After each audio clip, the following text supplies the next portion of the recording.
All right. And we're live. It is another episode of, well, actually, no, I almost did it again. It is Not Talk Soup. It is just your average Joe here by myself. My co host was unable to join me today, but we're going to be talking about, or I'm going to be talking about episode 3 of the Mighty Ducks Game Changers. Now, you can easily say that, and if anybody who follows my channel or follows Talk Soup or anything else I do, the Disney Plus shows that we have been talking about have been WandaVision, have been Falcon and Winter Soldier. In fact, I just did an episode of Falcon and Winter Soldier review.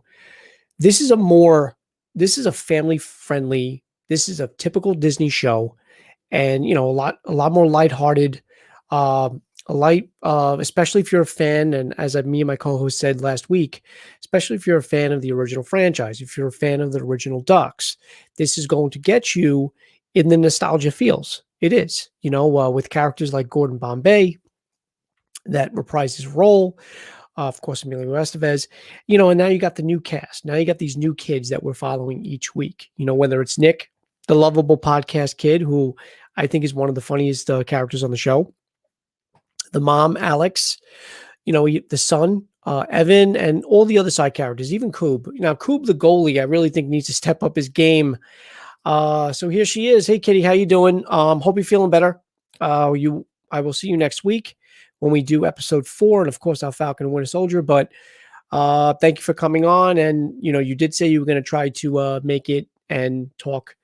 Because this show, I mean, look, this really did take us by surprise. From the first episode, second episode, now we're on 3, and they're starting to set up slowly those little breadcrumbs of Gordon Bombay possibly coming back and making some type of coaching. I don't know if he's going to want to take the reins over completely away from Alex, but he's definitely going to be helping out a lot more in some capacity. I mean, he already did write the play. I'm going to talk about that in a minute, but he already wrote the play in her playbook that ended up giving them the one goal that they scored against the Ducks.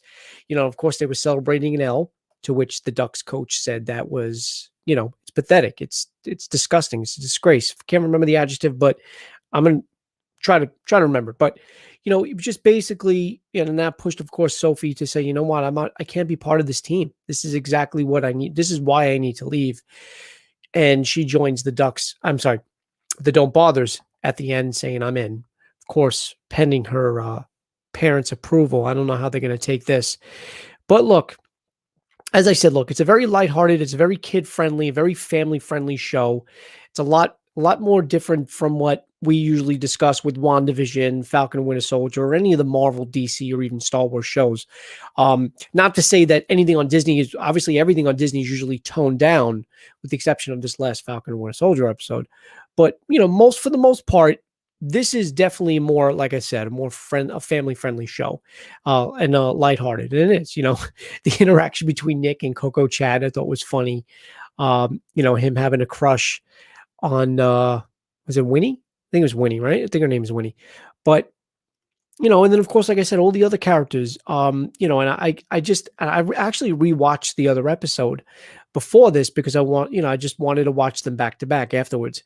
And, it's, like I said, like the old, even back in the previous episode when she gives away the trophies before the game even started against, I think they played the Cardinals last week, if I'm not mistaken. And Evan's like, "What are you doing? Like, we how can we even get a participation trophy if we didn't even participate yet?" So I really do like the way Alex is, to an extent. Like, she has no idea what she's doing. She's just trying to be there for her son. She's trying to have them have fun. Make sure that they're sticking to that, don't take it so serious motto. But at the end of the day, you still got to play. You still have to perform. You have to, there's a difference between, this is how I take it. There's a difference between putting so much stock in only winning without learning any valuable lessons in life, but everything is a win-win-win. You got to be the best, be the best, be the best, which Gordon Bombay had that attitude in the beginning of the Ducks movie, when, he tried to keep his perfect record as being a lawyer, and everything to him was, if you're not the best, well, Ricky Bobby, if you're not first, you're last. But, there's a difference between the participation trophy kind of thing, and not taking so much stock and of not only winning but also not taking everything so seriously. But then there's also, you still got to play the game. You still have to teach some type of skill, some type of, you got to do some type of competition, some type of willingness to compete. And you can see Evan took the reins in the previous episode, started working them out. Bombay took notice of that. And I think he's starting to warm up. And I do love the way the shot ended, that shot of him taking down, the no hockey sign and just walking away with it. And we finally got, which I was hoping for, the backstory of why or how Gordon Bombay went from being the successful Pee Wee coach he was, to having a stint in the professional league with the Stars, and then going from there to not wanting anything to do with hockey. So I was wondering what part of his life made it that traumatic, or pushed him towards that or over the edge. And we finally got that. Yeah, it was. It really, the fact that he had to resign just because he gave a kid that was in need money. But again, it's the rules.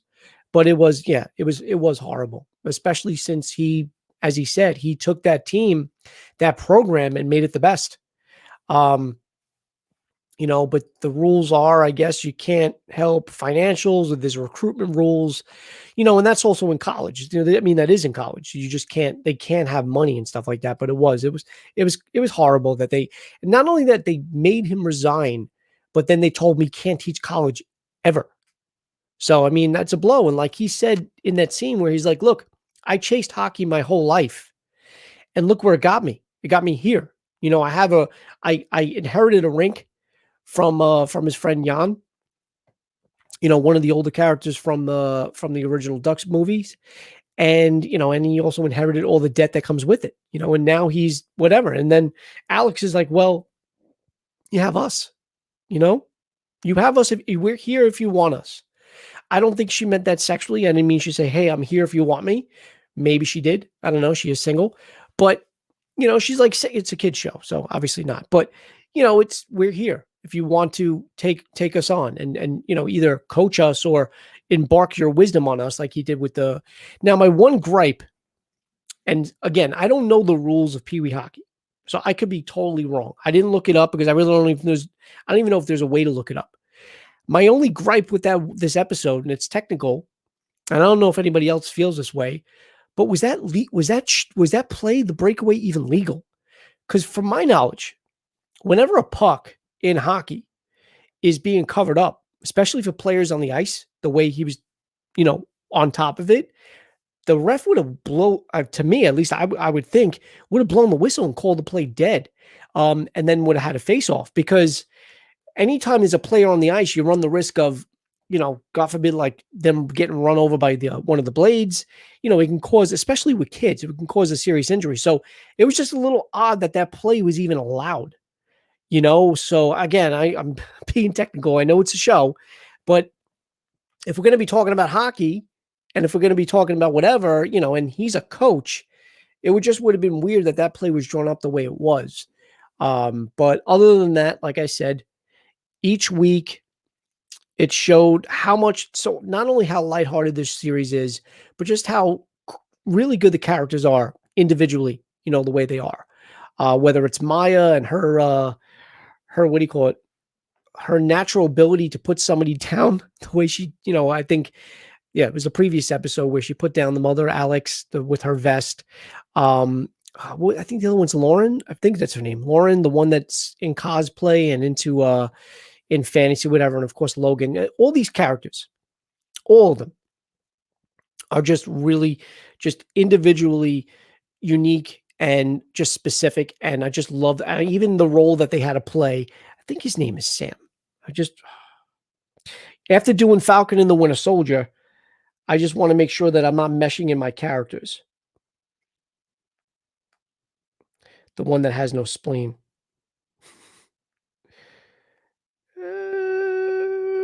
Sam. Yeah, I was right. What Sam had threw himself on the ice to knock over the other, some of the Ducks, like bowling pins, which I also think would have been called as tripping. But, all these characters that that we've been introduced since episode 1, now including Sophie, who said, you know what, fuck you to the Ducks. I can't be part of this. She is, I mean, they all right. Nick was right, and Evan is right. Look, you go on a lesser team, you're going to be a star. You can either be a good player, a really good player on the Ducks, and just and your skill kind of get lost in how everybody else is so good, or you can come on our team and your performance would just be sky high because you're the best. And also too, concurrently making the team better as well. So it does. Yeah. Hold on. Exactly. That's what you said it a lot better than me. And that's why you're my co-host. And that's why I enjoy when you're on. But I liked how they were trying to charm Sophie, and Koob was just standing in front of her. And Evan was like, that was Koob being charming. I think, what did he say? Yes. He just stood there and went, yes. And then just walked away. Yeah. But Koob, like, oh, that was funny. The scene where he's like, but X, X, X. And he's like, so Nick comes up and he's like, X is a kick save. And he goes, oh yeah, but no, not in real life. And that's why I like I said, I think that's why Nick is like my favorite, definitely one of my favorite characters, because he's really funny. And like especially his interaction with Coco Chad, when he's like, oh, hi Chad. And he's like, oh, dude, hey little dude, you know me? He's like, I know your product. I thought that was really funny. That actually didn't pan out well on the episode because Sophie scored all the goals. So that was weird. Yes, that was it. Oh, yeah, that was brilliant. The way you brought that up, that is actually exactly what I was thinking when that was happening. I was like, wait a minute. I know she wanted to show them. I think the reason why that happened is because she needed to show them that I can still be the best on this team as well. But yeah, that was very odd because this team is supposed to be a super team, yet she took all of the shots. She pretty much scored almost every goal. I mean, I know at least they were cutting to every time she took a shot. So that was a little weird. I was thinking the same thing. I was like, wait a minute, she's really not so hidden if she's still the best. But, again, I enjoyed the fact that they got their one goal and they were celebrating it. But also at the same time, what's even more intriguing and what I want to know is what Alex, Gordon Bombay, and the crew can actually do to become a solidified contender. Because let's be honest. So the original Ducks stunk. They did. But they had some skill. They at least had skill. Like the girls on the team were fairly well on the ice, but they were also, they played. They were on a team. They were just on a shitty team in a shitty league with a shitty name. I think they were called the District 5 or whatever, whatever they were called, but they didn't even have a team name before Bombay named them the Ducks. But they at least had some type of skill. None of these kids, with the exception of Evan, yeah, they can skate, but none of them really show any type of skill level with a puck or with playing hockey. So that is why I'm even more intrigued each week watching the show, because I want to know what exactly Bombay is going to distill in them and what they can possibly do. Of course, getting Sophie will help them too, but it's also not, I'm sure Sophie will be on the team, but it's not a given right now because she still has to get parental permission. So unless she plays against their wishes, which is another way they can go. But I am really curious to know how they actually going to get good, because, Goldberg was Goldberg, but he at least, I think, stopped a puck at one point. Koob is just standing there. So, and what bothers me about Koob is you took a character who was obviously good at the video game version of hockey. But when they started throwing objects at him, he stopped them like nothing. Like he showed that he has reflexes. So it's just a little weird that on ice, even though it's not a video game, he still showed that he has the skill. He still showed that he has the reflexes to stop a puck. I think he even rivals Cat from D2. So it's just a little weird, unless it's because he's got the helmet on. I really don't know what it is, or if he's just scared because he's on the ice in front of people. I have no idea. But it is a little odd that they gave him that one really cool scene in the first episode where he blocked and caught and stopped everything they threw at him, but he shows like no skill whatsoever now. So again, and of course Logan calls himself the human tripod or Nick called him a human tripod because he uses the stick to actually stay balanced and stay on the ice. So I'm I'm curious to see how he gets good. I think he will utilize all the idiosyncrasies and use them in plays. Yeah, they make such a note about how different these kids are, so that's got to be their play, like the video game thing. Will play a role. All right, we'll see. We'll see. Again, look, I'm really liking the series. It definitely took me by surprise.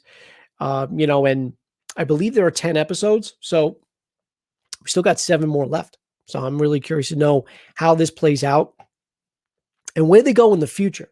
It's we had said Kitty and I, well, I mean, I don't know if you know, but Catherine, sorry guys, if you don't watch the show as often, you don't really know that Catherine and Kitty are the same person. But Kitty and I had said when we first watched the series before we came on and did our review that this could have been a movie. This would have been a really good movie, just from the first episode. Obviously, stretched out a little bit more, and the first episode left you wanting more. I'm curious to know not only where they go beyond this, in future episodes, but where do they go beyond this after that? Does a movie come out that ties into this? Are they going to be future series or future? I should, yeah, well, future seasons. I'm sorry. So that's another thing that I'm looking forward to as well. Maybe we'll get answers to that. So we'll see what happens. But all right, guys, look, really not. I mean, it's a very lighthearted. It's very funny. And again, if you're either my age or even maybe might not even have to be near my age or even a little bit younger, if you've just seen the original Mighty Duck series, then you would definitely like this, and you would definitely feel, especially if you watched it when you were younger, you would definitely feel the nostalgic feeling just watching this, seeing Gordon Bombay on the screen, and just like I said, hoping that he takes the reins or does some type of coaching and some type of capacity to steer these kids in the right direction, which I see happening. I think it's coming, so we'll see. But all right, guys, drop a comment. Let me know if you like the series so far. What do you guys think? Where do you think the series goes? And because the other question that we asked too is like, what happens to the Ducks then? What happens to the because the show is called The Mighty Ducks. So and I know they're using that as marketing as well. I mean, they can't market the Don't Bothers. You got to use the Mighty Ducks name because that's what people know. But I'm just curious to know also what happens to the actual Ducks, the Ducks that we see now. Do they become the program that Bombay, took the reign, who created, or do they dissolve? And this team now, the Don't Bothers, which I really hope they change the name. The name is the only thing I really don't like about the show. It's just maybe I'll warm up to it eventually, but I don't know. Do they become the Game Changers? Is that why this is called the Game Changers? I have no idea.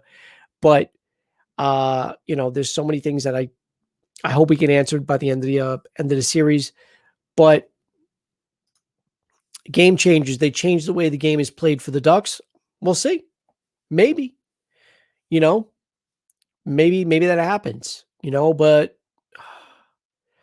I don't know if it's just the little the younger version of myself, knowing how much I enjoy the original Ducks movies, especially the first one, and what just remembering all the kids that were on that team, Charlie and Banks and all the other characters that were on there, Goldberg, Fulton, couldn't remember that name last week, Fulton. Part of me kind of wants and hopes that maybe they dissolve and mesh and those kids go on to do nothing, the ones that only have that win only mentality, thinking they're better than anyone, and maybe the actual Ducks become these kids, and these kids in Bombay take over the Ducks, and Bombay restores the Ducks to what they used to be, So we'll see. Second movie had we said that on the air that the second movie had the cowboy. Wait, we either said it on the air or we said it backstage after the show. But I thought we already established that the cowboy was in the second movie. Averman was Averman, he was the character in the first movie. Yeah, we said that. You looked that up, I think. But yeah, so I'm looking forward to the next episode, and I'm really looking forward to where this series goes. What happens to Bombay?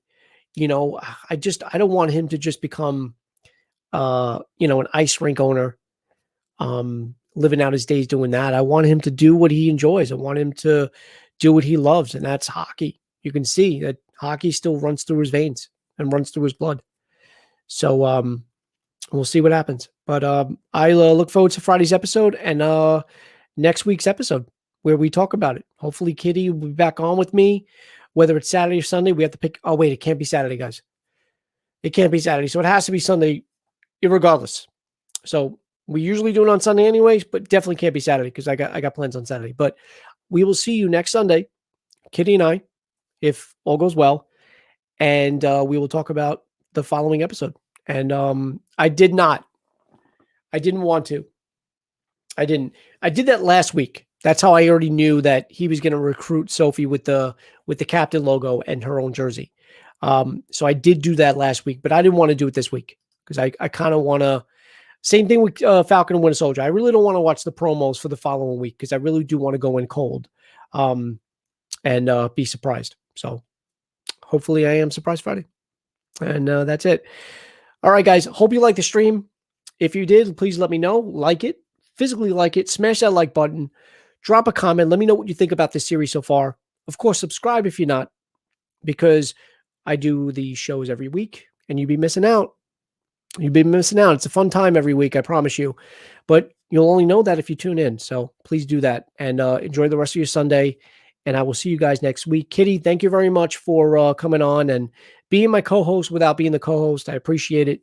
And I will also see you next week as well. All right, guys. Enjoy your day. Go Ducks. Quack.